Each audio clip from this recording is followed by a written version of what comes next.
All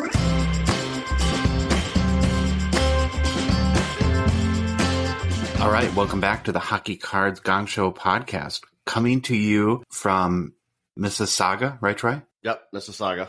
See, look at us. Look how good we pronounce it. We, of course, have been at the Toronto Sport Card Expo. Friday and Saturday, are just about to head back to Minnesota and wanted to do a little bit of an unorthodox show. Very different, I guess, from any other that we've done so far, and kind of give you some off-the-cuff reactions from our first experience at the Expo. But before we get started, just want to remind everyone that we are a Patreon podcast. We rely on support from listeners of our show to help us cover our expenses, continue to produce more and better content, and to help us grow the hockey card hobby. So if you'd like to partner with us and support the show, we do have an out of 99 tier that you can join and be the first out of 99 Gong Show supporters.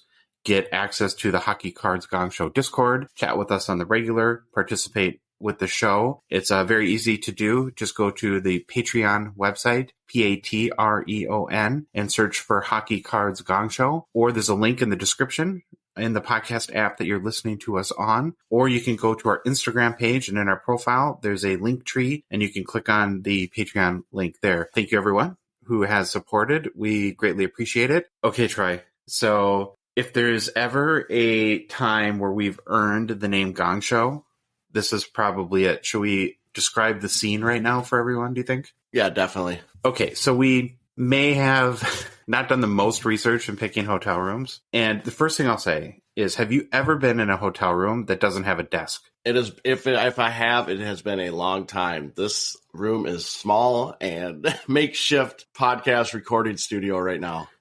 Yeah, it's honestly ridiculous. I've been in rooms this small, maybe in New York City before, but you would not definitely assume a room would be like this in Mississauga. Pronounced it right again. We need like a ding every time we do it right. I'll first describe my room, Troy. I have first of all, the computer's plugged into the bathroom because it's the only outlet I could find. Then because there's no desk and there's no chairs, there's like a bed, a TV stand, and neither of us could figure out how to get the TV to work. And so there's kind of like this, really uncomfortable wood bench thing that we're sitting on. The only thing I could find to put my computer on was the ironing board. And so I have the plug-in going from the bathroom, computer sitting on the ironing board. I'm on a goofy, weird bench. We're podcasting. How did you figure out how to do this, Troy?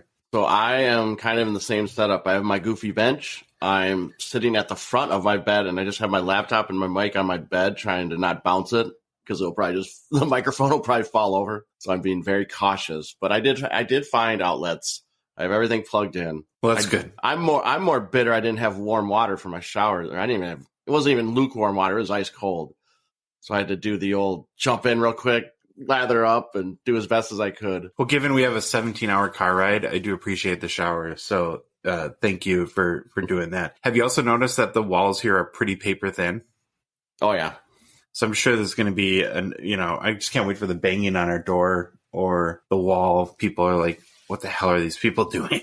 Talking about hockey cards at 7 o'clock in the morning. Okay, but we did want to. We had a couple issues in coming into the expo, and that how were we going to produce a show on Monday? And this is really the only way we could do that. Plus, we thought it would be valuable to get our initial reactions from the show while they're obviously top of mind. I'll start with you, Troy. Just give your overall. Okay, now that you just spent the last 2 days at the expo. What's your big picture thoughts? Big picture thoughts, it was that the Expo is absolutely awesome. I knew it was going to be kind of hockey card haven. We've been told that 100 times. I still don't think I was prepared for what I saw. I mean, almost every single booth had some type of hockey, unless it was just a memorabilia for like Funko Pops or something. I think it was very busy. I like that there was actually a lot of people there, even though I'm not a big crowd person. It was good to see a lot of traffic in and out. We were there Friday, Saturday, all day Saturday. And Saturday, actually, I don't know if you're going to get to this, but the parking lot got so full that they had to shut down the entrances at the International Center. So that was interesting. And we actually pulled in, 2 to 3 minutes and got a parking spot, probably the furthest spot away from the door we needed to go to. And right when we parked, they shut down the entrances. So I don't know what the people did that were stuck outside, if they had to go find different parking and ways and walk. But again, the show was packed. It was awesome. A lot of cool people we met. I'm trying to think if I want to say anything else yet, but it was fantastic from a hockey cards perspective. I highly recommend, if you haven't been here, come to it. It was so much fun. Yeah, it's I'll leave it at, yeah. And I think we haven't, of course, been to every card show in the U.S., but for any of the Americans in our audience, I would gather that if you think that you've been to a show with a lot of hockey, this is beyond what you could probably comprehend. And if you love hockey cards and you have the means, you definitely need to plan to come to the expo at some point. In fairness, it's our first one. We haven't been to there might be 3 now. I thought, didn't Mikey say for sure, we know there's 2 for sure. And I thought he mentioned there might be a 3rd, but I'm going to say 2 for now until someone corrects us. So we know there's one in June. We haven't been to that one, so I don't know how that compares to November. I think we were told November is the biggest of the shows. Maybe let's just start from a cards perspective, since this is I guess a hockey cards podcast. It's just mind blowing what there was. And so Troy and I told the story a lot this weekend to a lot of the people that we met. But number one, all the card shows we go to in Minnesota, there's very, very little hockey. You have to really kind of seek it out. You can go 5 tables without seeing a hockey card. Maybe there's 1 to 2 cases that are all hockey at a typical show we'll go to. And in those cases, it's pretty, I don't know, Troy, is this the best way to put it? Like vanilla hockey that we see? So a lot of base young guns, a lot of the recent stuff, cool cards, but nothing that you don't see every day, or we definitely don't have in our collections at home. This was on a whole different level. Like cards that we've never seen before. We'll probably, until we come back, I guess, we'll never see again, from the very, very valuable, of course, to, cards that are probably 6 figures and up, to just really kind of unique, neat stuff that we had never seen before. What was just looking at a hockey cards perspective, what really stood out to you, Troy? It stood out just the amount of cards that I've never seen before in person that I saw. And it was a lot of like cup stuff that was like almost full sets that looked like people had of like, rookie autos from a certain year. A lot of vintage. I mean, you could go up to a table and some of them would have just vintage stacks of teams, which we would never see in Minnesota. You could see like Canadians, North Stars, a lot of just very cool cards that I honestly don't think we'd ever see in a Minnesota show. Maybe in a U.S. show at like a national or some bigger shows out on the East Coast, I think we would see. But just the amount of rare, cool cards over 20 grand, 6-figure cards. I don't think I've ever seen those at a Minnesota show for hockey. That's kind of the stuff that really stood out to me, and just how engaging everyone was about. You could ask anyone about these cards, they'd show them to you, and that was really, really cool. Definitely. Are there any cards that stood out to you that kind of blew you away? Not really. I mean, seeing some of those $15,000 PMGs was kind of interesting, and seeing some 101s that I've never seen before. I haven't even seen pictures of. The amount of really rare, low serial numbers out of 5s. Even I still look back at that, even it was the last day and almost when we were wrapping up, seeing that Sidney Crosby autograph that was in the style of the 90-91 Upper Deck was super cool to me. And I really liked that card and watching them try to make a deal. But yeah, the low serial number, the patches, the patch autos were just awesome. I think a couple that stood out to me where, as everyone who's listened would know, I was kind of on the hunt for Peter Stastny cards. And I don't know if you remember these, Troy, but there was 2 Sign of the Times cards that were sitting right next to each other. And one had all 4 of the Stastny clan. And then there was one that had the 3. But just to see those side by side, I thought was definitely kind of crazy. The other thing that almost impressed me more than the cards was the amount of wax. Would you agree? Oh yeah, there was wax everywhere. That was one thing I was really excited about, because a lot of shows, obviously where we go to in Minnesota, there might be a couple boxes here and there, but there was walls of wax. Like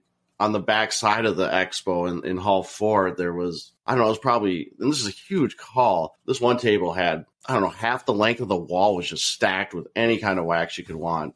A lot of hockey wax everywhere. Saw cup sealed boxes for sale. So for sure, the amount of wax was great. And it wasn't just all hockey. They had a ton of stuff. There was baseball, football, non-sports, wrestling, a bunch of crazy stuff. But it was really cool to see that much wax and to actually see it priced fairly competitively. Definitely. I thought the pricing on wax was really good, actually. So we were getting, it's hard because we have to do the mental gymnastics of the conversion. We bought a few boxes of Series 1, 2022-23, and it was less than $100 after conversion, wasn't it? Yeah, it was it was under 100, it was like 94-ish. But I think the funny thing about the whole wax thing, and we kind of mentioned that, I don't know if we mentioned it in the panel we did, but when we got there, I think every table was $150 Canadian dollars for wax. And then I found one table that was selling it for $125. And so I thought, oh, that's interesting. I kind of walked around more and then I went back to that and I told you, and we bought boxes. And I think literally within an hour, because you saw people kind of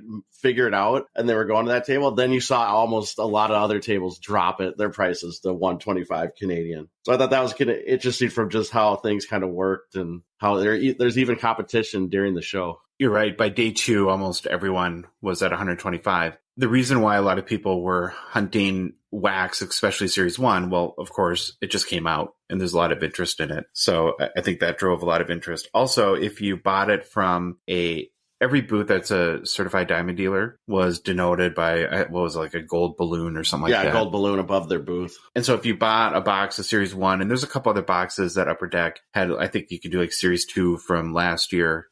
But if you bought a box and then took that box to Upper Deck, they would unseal it and unwrap it from the shrink wrap, cut the seal, and then they would give you a Fall Expo promo pack. So I think that was a big reason why, lots of people were trying to get those promo packs. And we definitely got a few and already posted one video, soon to post a second as well. And so I think that was driving the interest. And like Troy said, day 1, well, technically day 2, because we didn't go Thursday night, but Friday, most were in the 140, 150 Canadian range. And by Saturday, almost all were 125. Troy also, and this is not exactly hockey related, made the classic trade show mistake as it relates to wax. You know what I'm talking about, Troy? I don't. What's one of the first things we saw when we got to the expo that lit up your eyes? Yeah, so I will go off the beaten path here and not the hockey cards, but I'm a huge X-Files fan. It's my favorite TV show of all time. And we were walking by that big wall of wax I told everyone about earlier in the show. And there was 3 boxes of X-Files, I think a season 3, and these are cards, season 3 box. I can't remember what the other one was. And then a complete set Masterworks one, which that one didn't really interest me that much, but I saw those other 2 and I'm like, oh, that's awesome. I should probably get those. Well, let's walk around some more and see what else. Go back maybe, I don't know, 2 hours later, gone. So I just hung my head in shame, kicking myself. And people have told us, you see something.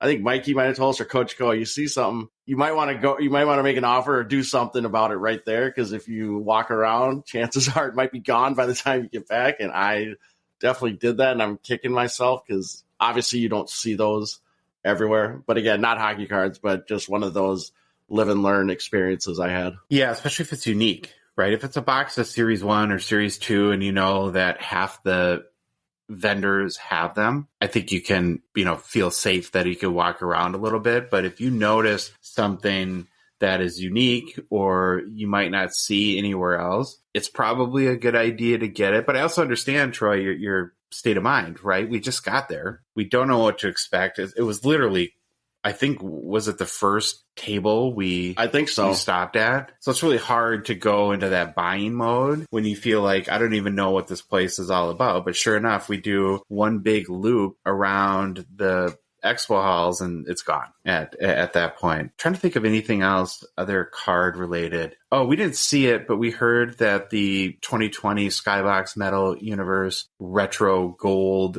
Ovechkin PMG was floating around the show and people were trying to make deals on it. As far as valuable cards go, that's probably the most valuable one that I heard of being in there. Did you see any others, Troy, that were like crazy valuable? No, just that one. The 15,000 one I saw, that was a PMG medal. I think it was Crosby or Ovechkin. I can't remember which one it was. But that was one I noticed off the top of my head that had the big $15,000 marker on it. But that's the one that stood out. I didn't see any like $1 million cards or anything like that. I did talk to a lot of dealers, and we'll get into that in a little bit. But one of the things I thought was really interesting card-wise is and I observed this too, people coming up, and a lot of people were asking for Tage Thompson, Young Guns, Noah Dobson, Martin Nikas, who's the other one? Jesper Bratt, right? And a lot of dealers actually didn't have any, which I thought was, and these are of course a little bit on the lower end, especially of Young Guns, but to me it was interesting and reflective of guys that are, potentially breakthrough players that are standing out early in the season. And I saw two dealers that were like, I wish I had them. I have a whole bunch of people asking me for these players, and they either sold out or didn't bring them. So I don't know. I thought that was kind of interesting. Did you notice? And it's hard to conceive, of course, that there was anything that was not at the show. But I don't know. Maybe those are buried in dollar boxes. I know I saw you looking for, how many value or dollar boxes did you look through, Troy? If a table had some, I'd search through them. I really enjoyed, I really appreciated when they had them by teams, labeled by team or player. There was some that they had them by sets, and I would prefer to look through teams because I know, like, I'm looking for Pekka Rinne, so I know to go to Nashville. A lot of tables did have it that way, but I searched through probably, 10 to 20 tables that had dollar boxes, and some were just small, but some had some big ones. I can't remember, the one I was digging through had just a ton of dollar boxes in them. They were all labeled by team. They had pretty good stuff in there. It was really cool. That's like one of my favorite things to do, but I was so busy talking to people that I didn't have time to do a lot of that. I looked through a few boxes. Yeah, I think that's the other one of my other observations is the show could go on for a week. But I think before I'd feel comfortable that I had the chance to really take it all in and see everything I wanted to. We were there 2 full days, almost from open to close, and I barely feel like I saw anything. Did you have that feeling too? Kind of, and this is more on me, and this is not what I expected with Card Show, but I really liked when it was near the end and it was wrapping up and people were leaving, and it was almost, you had like free range to do whatever you wanted to that last hour. Because sometimes when you're looking at, dollar boxes and someone comes just right next to you and leans over your shoulder and trying to look at stuff too, it's a little anxiety driven. But no, I feel like I saw, I don't know, maybe 45% of the show completely. And there's still a lot of stuff I probably just didn't pay attention to or missed. But it is definitely a good thing. And I think I have a way better expectation and maybe game plan setting for next time. Yeah, I would agree with that. Let's talk about the crowd a little bit, because I think that it's important for, we talked a lot leading up to the show about, well, is this a measure of the health of the hobby? How many people are going to be there? How much money is going to be transacted? Is it going to be more buying, selling, tricked people trying to trade? It's impossible to know how many people were there, of course, and I'm not sure if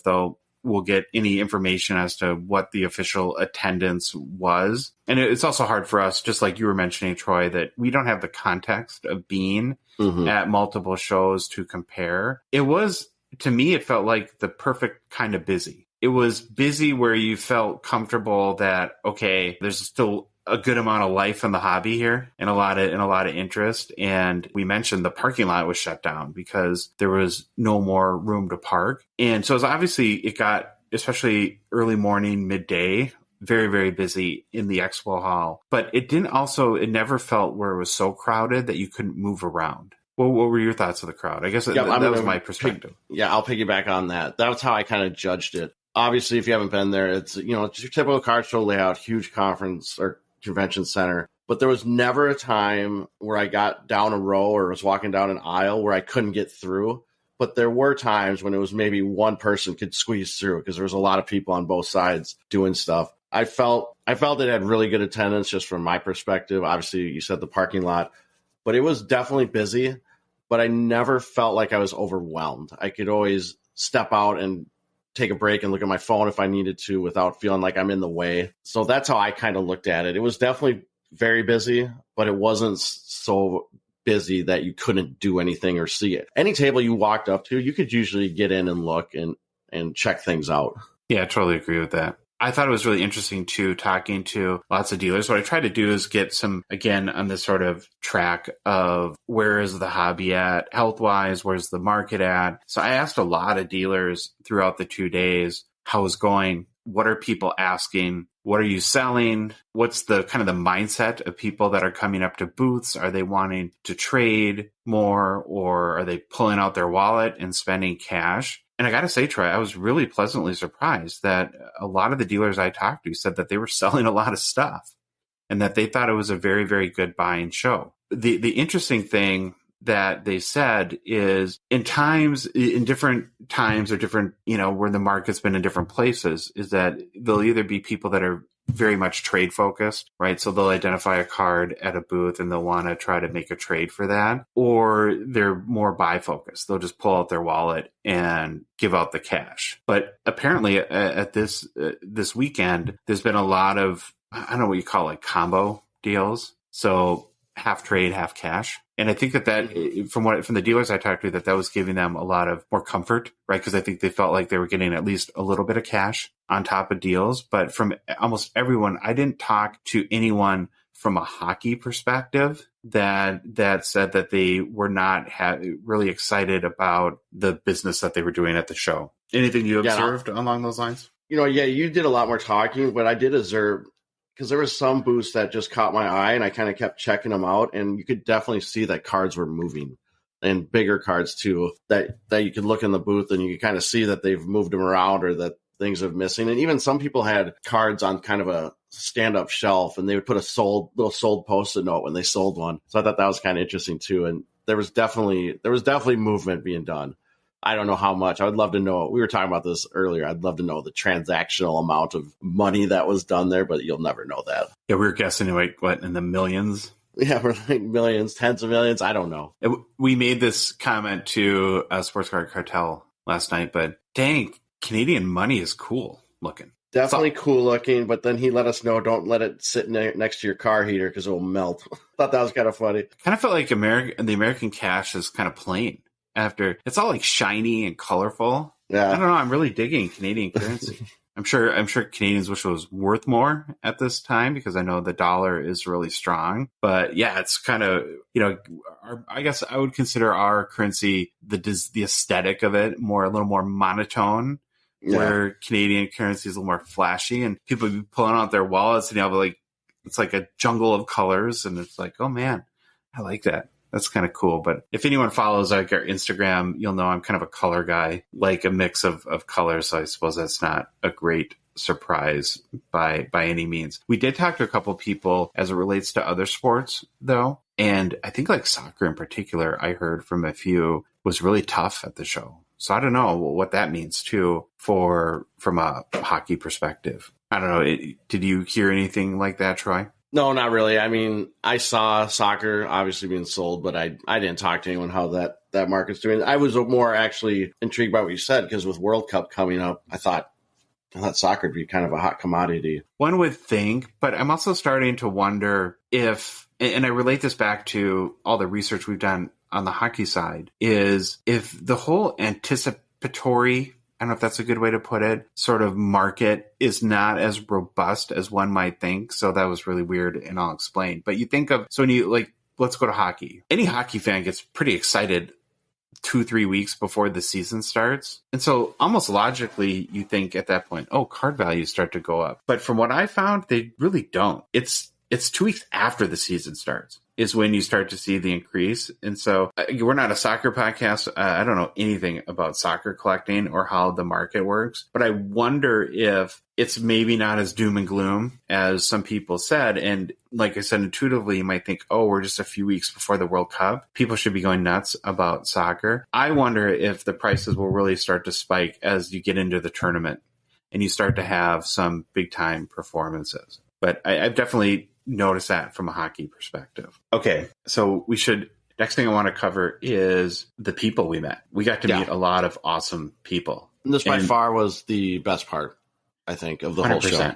I'll continue to say over and over again that my favorite part about doing this show and just participating in the hockey hobby is genuinely the people are amazing and way too nice. let's start with some of the listeners that we met, because there were definitely a few, and want to mention a couple guys by name. First, there's a guy who goes on Instagram, Nonstop Dave, one of the nicest, coolest, sweetest people you'll meet. We met him, I think, first day. We saw him yesterday as well. And Dave, just want to shout out and tell you how much we appreciate your support and how fun you were to talk to, and hope to see you again. Who else did we meet, Troy? Shane. And he gave you, this is Drop the Puck's card on Instagram. Again, super nice guy, huge Senators fan. We saw him at the show, and then on through Friday night at the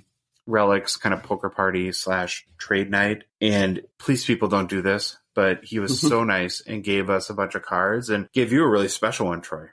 Yeah, he gave me a Pekka Rinne Rainbow Gold. That is just awesome. It's like a close-up of his mask, and it's going right into my case. Like, it's a display. It's serial numbered. Again, thank you so much. Totally unexpected. Like we said, no one needs to give us anything. Listening and supporting us is all we need. But thank you very much. It's such a cool looking card. It's a color match with the gold, and that one's going right into the display case. So thank you again very much. I thought the other great part about meeting him was just because he is such a big fan of the Senators, just being able to pick his brain a little bit about the team and people like Shane Pinto, who, for the record, he says is the real deal. Take that from a little bit of insight from a Senators mega fan, but really, really appreciated meeting him. And then we met Levi as well, had a great conversation with.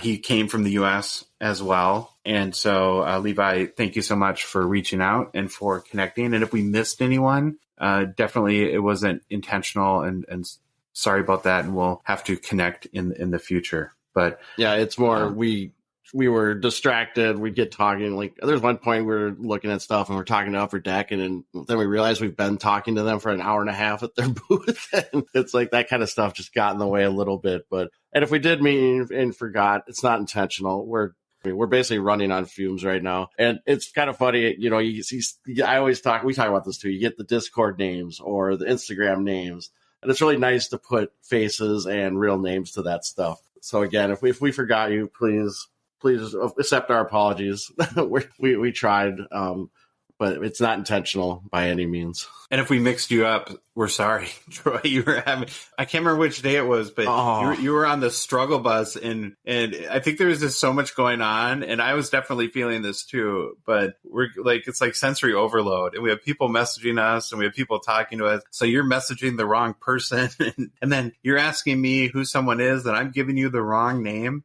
That was really funny. It's definitely a item of feedback for us to get a little bit better at that, but it's the names kind of blur sometimes and somewhat similar, and so I apologize if I screwed any of that up for anyone. Yeah, so if you're sitting at your home in like Maine and you got a text or message from me or Troy saying, "Hey, let's meet by the hot dog stand," that's how that happened. We also got to meet a number of people that have been guests on the show. What percentage of guests do you think that we met in person?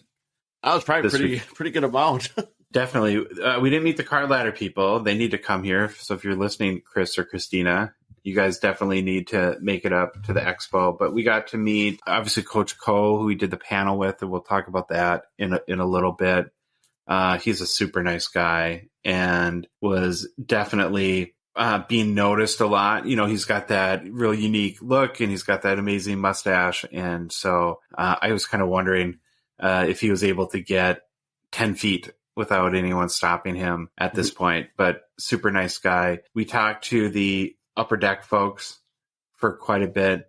We're just working on scheduling of having them on the show again very, very soon, hopefully within the next week or two, to talk about Series 1. Just got learned a lot from them. They're very open and kind of explained to us in a lot of ways how some of this stuff works and how the cards get made, and basically to the point where they're in your hand. And so really grateful to them for being so open and helping us understand, so we can in turn help you guys, I guess, understand a little bit. We saw Jeremy Lee. Continues to be a very, very nice guy. Talked to him a bunch, so it was great to kind of shake his hand and meet him in person. And then we met a lot of new people too, and that I think will be future guests for the show, and definitely met a lot of companies or individuals that have, I think, unique perspectives or services, products that they bring to the hobby.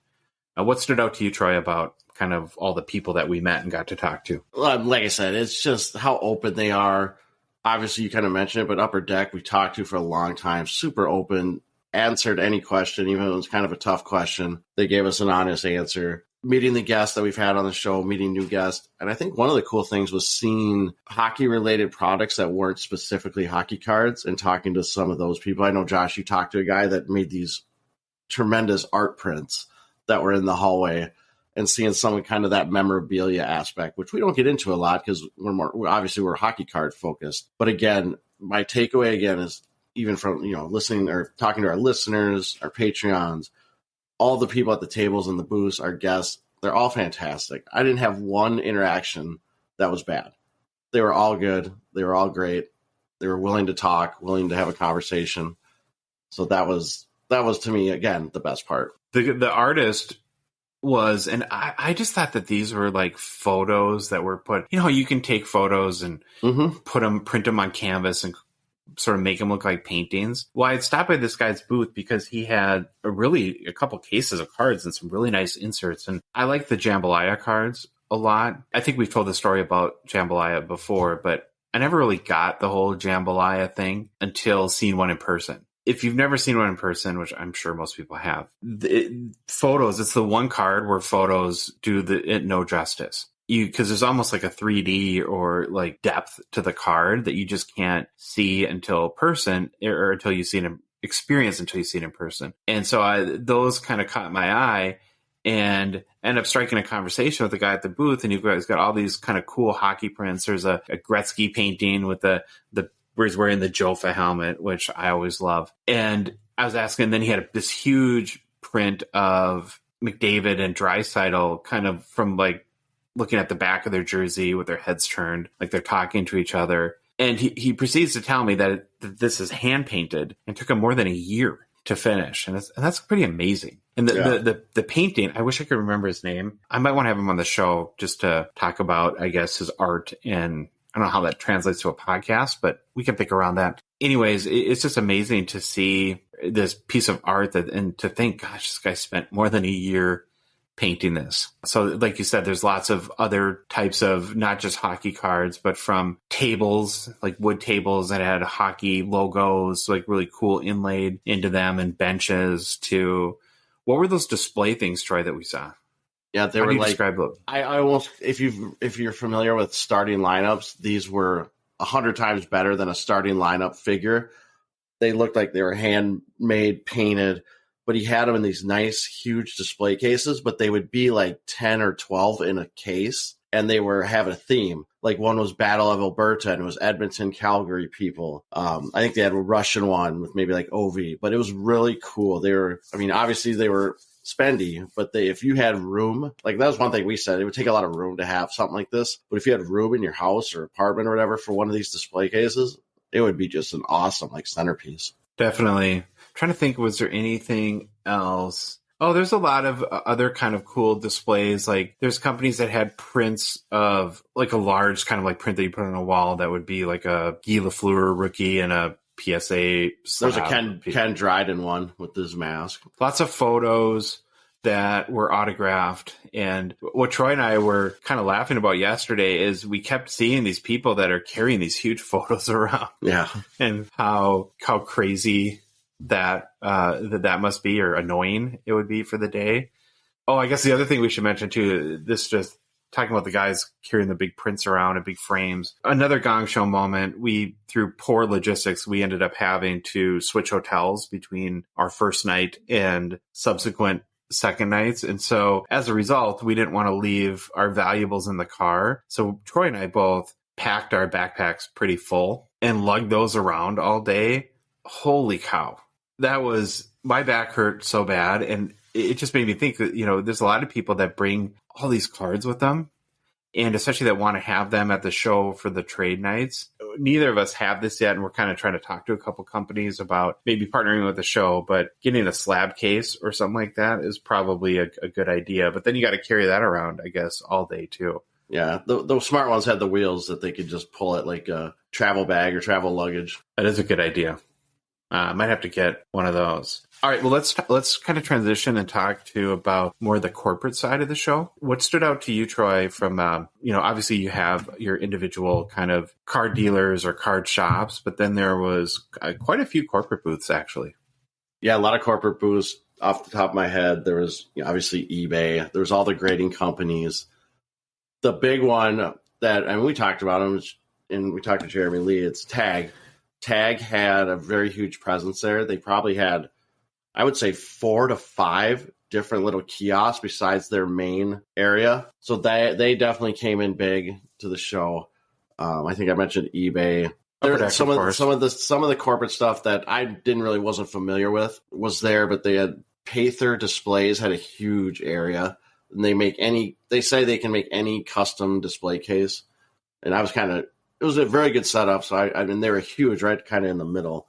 So that one caught my eye a little bit. And then Josh, I think you went and talked. There was like CompC, PWCC, all these people you think about in the hobby. I think most of them were there in some kind of presence. Well, it's your favorite topic, Troy, grading. We should probably dig into that because I think that's probably other than Upper Deck, the biggest corporate presence at the show. Yeah, for sure. Every company was represented, right? I can't think of anyone that wasn't there. That's of note. Just some of the smaller regional ones that we've heard about, but SGC, I don't think was there, were they? They weren't there, no. That is the one. They were, I think one of the big local Canadian card shops, is it Mint Inc., maybe had a group submission deal that they were promoting through SGC, but you're right. They were the one company that wasn't there. So PSA Canada is here. Mint, KSA, Peg that we mentioned, Beckett, and CSG. So everyone had a presence. They were all doing submission deals. Beckett was doing the on-site grading where it's not encapsulated, but it's like a raw card review where they actually give a Beckett grade.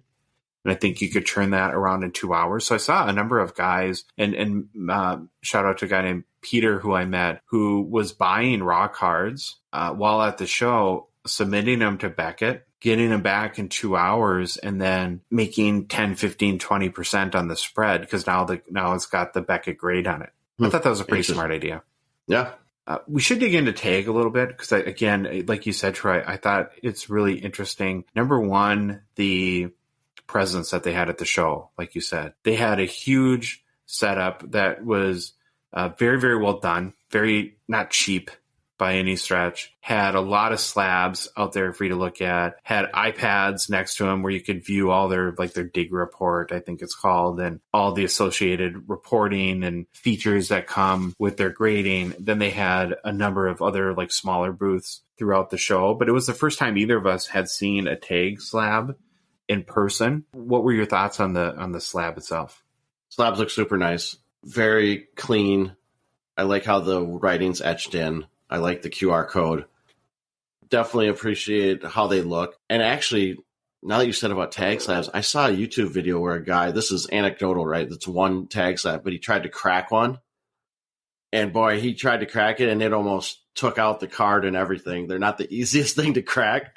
So I think that's probably a good thing. I don't know. I don't know if that's a bad thing or a good thing. But I just anecdotally, you can find it on YouTube. I'm sure other people have done it. But Tag itself, the slabs did look really nice.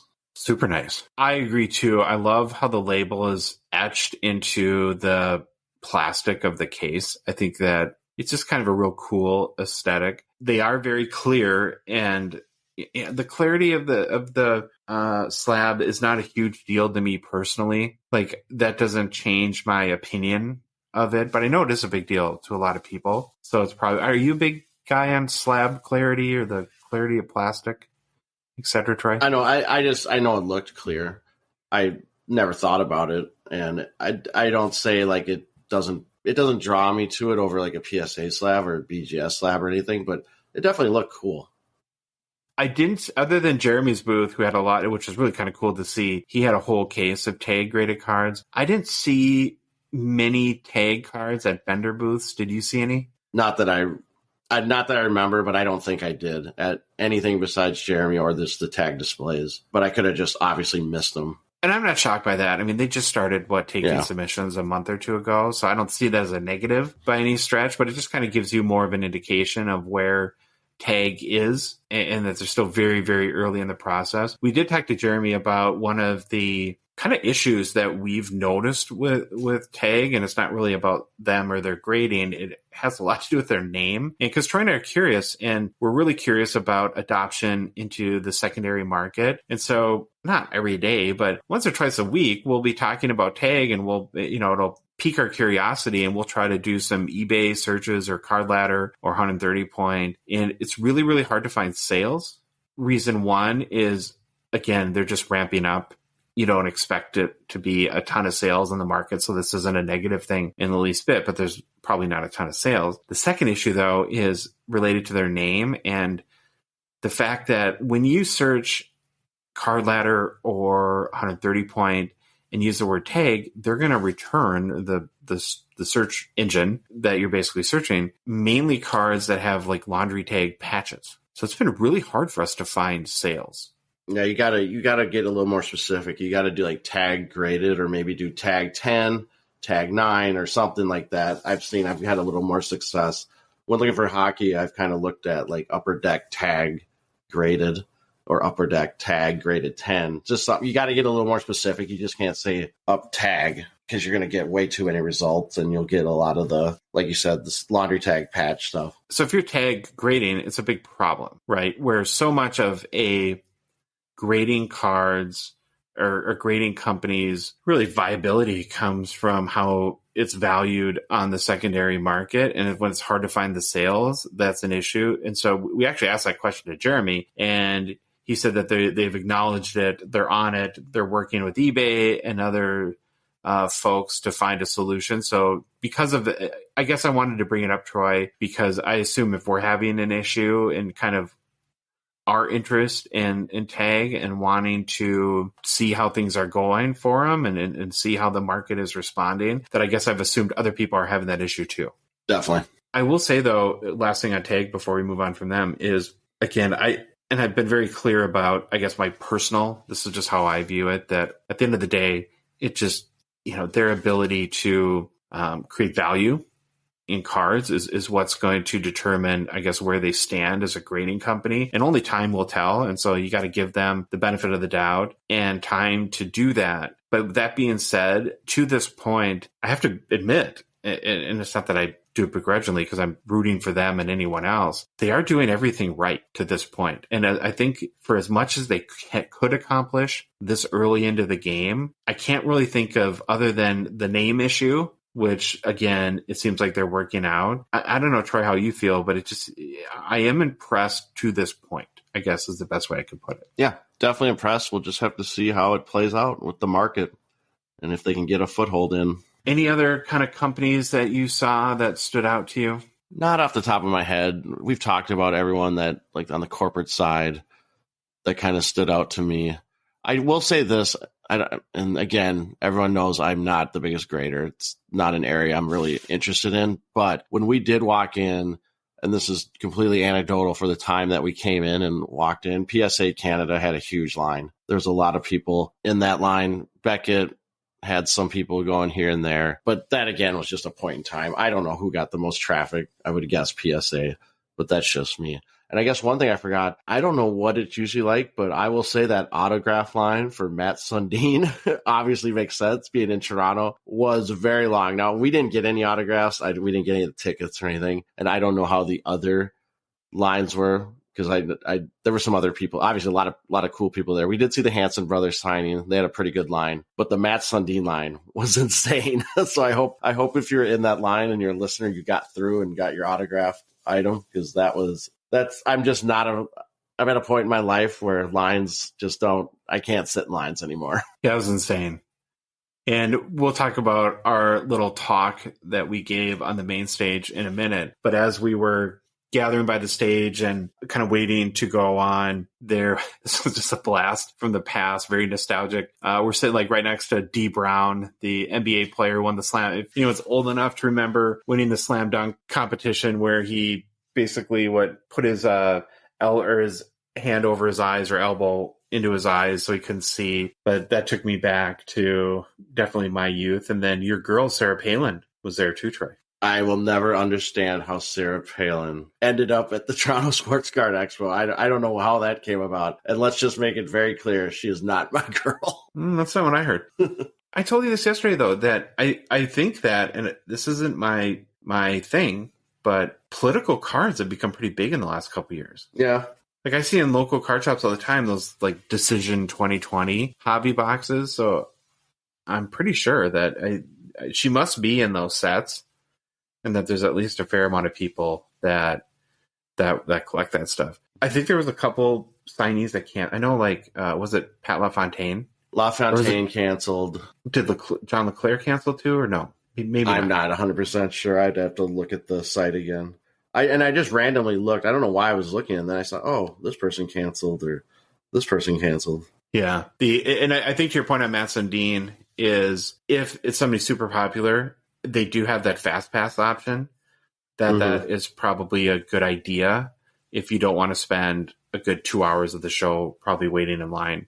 I'm not sure how long it took, but the lines were huge. Okay, we got to talk a little bit, Troy, about our, I don't know what you call it, our hockey hobby kind of roundtable that we had on the main stage yesterday. First of all, huge honor.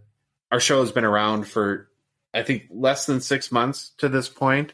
And so, or maybe just a little over 6 months. And so it's crazy to even think that we would be in this opportunity. And so thank you to Mikey Singer. We didn't get a chance to meet, but not surprised because I'm sure he was very, very busy these last couple of days. But we were, again, very fortunate and had the honor to be on the panel with Coach Co, good friend. Like I said, really enjoyed meeting him. Sal Berry from the Puck Junk, and just talked about the hobby. So this was kind of a new, crazy, and I think intimidating experience for both of us. I'm sure you'd agree with that, Troy. Definitely intimidating. I was not a fan of it when it started. I was like, unfortunately, there's YouTube video of this thing if you look for it. And I know it's been posted in our Discord. And so you look at the start and there's just me like staring at my feet going, what am I doing up here? Why am I here? But once we got going, it loosened up and it was really great conversation. I can't believe that you can watch it. I will never watch that. No way. Oh, I watched it.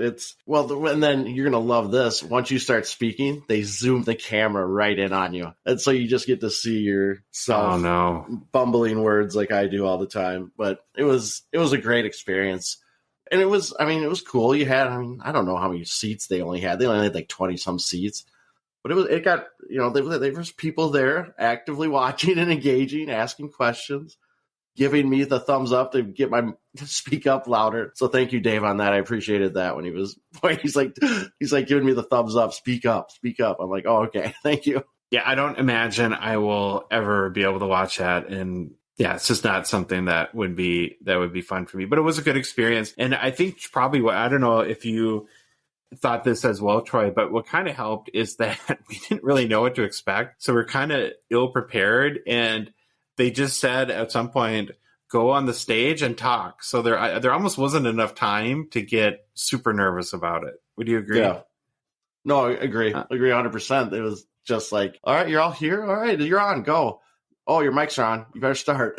So you couldn't even like talk up amongst yourselves on the stage because it was go time. And of course, as another Gong Show moment, I was asked to moderate, which was, again, very grateful and honored to do so. And Mikey, hopefully I did a good enough job, met your expectations, but none of us spent really, other than about 4 minutes before we went on the show. First of all, we had never met Sal or had any idea what we were going to talk about.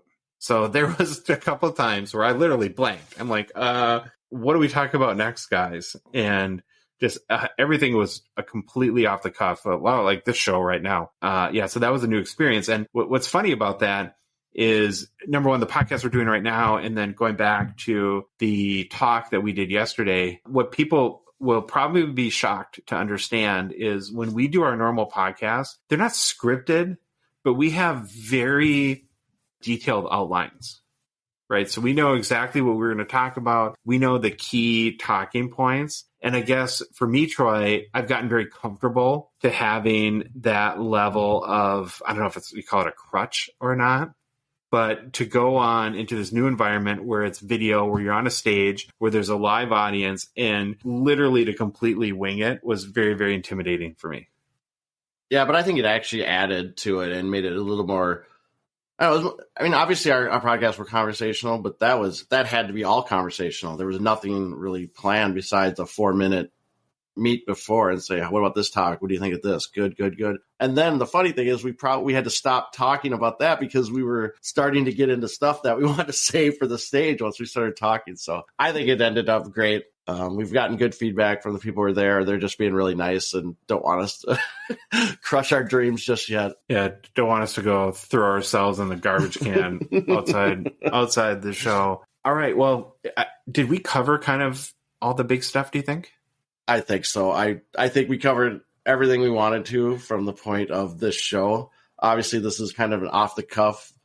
It's a planned show, but it's definitely not like our regular show. But I think we got into a lot of it. And again, people, you can always reach out, Instagram, Discord users, Patreons. If you have any questions or want to know specific stuff about the show that we didn't address, we would be more than happy to answer. I guess I'll wrap up by just saying what an amazing experience. It's incredible. If you haven't been to the Expo, you have to go. Find a way at some point. If you love hockey cards, there's probably no better place in the world to be than at the show. And I know I put a lot of juice in my batteries to, from I guess our little part in this hobby and the stories that we try to tell and the people we try to introduce you. From a takeaway perspective, I think we're going to have a lot of really interesting guests coming up that we had the chance to meet and make those connections with. So I don't know about you. I assume you're in the same boat, Troy, but I can't wait to come back. Oh, for sure. We've already talked about it. Like, can we come back, next fall or maybe for the spring show? I think we got to come back. Definitely. It was fantastic. And I'm so glad that we made the arrangements, even with the bad logistics planning on our part. It still was a great experience. 100%, man. Well, now we have a 17-hour car ride home, which is a whole different story I'm not going to get into. So assuming that we don't murder each other on the way home, we should have a more regular show on Thursday. I am curious, though, to get feedback from people on this kind of style. Should we do more of these just sort of off-the-cuff discussions, or do you guys like more of the more researched show where we're kind of throwing a lot of data at you? Thursday show will definitely be that because Series 1 will have been out for about a week, and I can't wait to do the research myself, and I want to kind of throw at you guys what's selling and for how much, and just kind of see where the hobby is responding to all these new inserts and sort of stuff. But I'd be really curious to get feedback from people if this is the style of show you like, and should we do more of this? Yeah, and just to let you know, our listeners, if anyone was waiting with bated breath, because this is episode 31, and for the greatest player to wear 31 in the NHL in his little card talk, I will end up doubling up on the next episode. So we'll have 31 and 32 probably. Can't wait for that. I actually really enjoy those and learning about. Oh, I should mention too, I did get my Peter Stastny rookie. Oh, you did? Yeah, mission accomplished. There we go. All right. Thank you very, very much for listening. We greatly appreciate the support. If you like this episode or like our show, it would be amazing if you would go on to whatever podcast app you listen to us on, whether that be Apple, Spotify, Google Podcasts, iHeart, Podchaser, whatever it is, and leave us a rating or review. We would be very thankful and grateful for that. If you love the show and want to support us and help us grow and continue to produce great content, again, if you can find us on Patreon, Patreon, and search for Hockey Cards Gongshow. We have a out of 99 support tier. That's $5 a month. Thank you for considering that. You can also find the Patreon link in the show description on whatever podcast app you're currently listening to us on. Also, the link is in our Instagram profile and our link tree as well. If you're not following us on social media, we are on Instagram, TikTok, Twitter, Facebook, and YouTube. Thanks everyone for listening. We will see you on Thursday.